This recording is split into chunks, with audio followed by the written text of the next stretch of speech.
Ever dreamed of making music and getting rich? What if I told you you don't need fancy instruments or a studio? Today, we're turning code into music with just Python and a bit of creativity. No guitar, no piano, just your computer. Music isn't made, it's coded. Let's get started.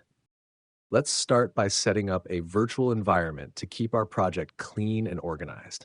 A virtual environment acts like a personal workspace where we can install only the tools we need for this project. Once the environment is created, we'll activate it so everything we do is contained within it. After activating the virtual environment, the next step is to install the mido library, which is our main tool for creating MIDI files.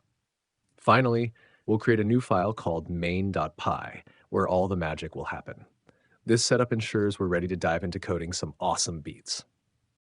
First, we import the necessary modules, mido for MIDI file manipulation, and random to introduce variability in our music. Using MIDI file, we create a new MIDI file, and with MIDI track, we add a track to this file. This track will hold all the musical events. We append the track to the MIDI file to establish its structure. Next, we set the tempo for the track using a meta message. The tempo is set to 140 beats per minute, which is common for energetic rap tracks. Following this, we define the notes for the kick drum and snare drum using standard MIDI note values, 36 for the kick and 38 for the snare. The melodic note range is specified as MIDI note numbers between 60 and 72. This range provides a nice variety of pitches for our melody. We then loop 120 times to build the track's rhythm and melody. Inside the loop, we alternate between kick and snare drum beats every 4 steps, assigning them random velocities to create a dynamic sound. When neither kick nor snare is needed, the drum choice is set to none.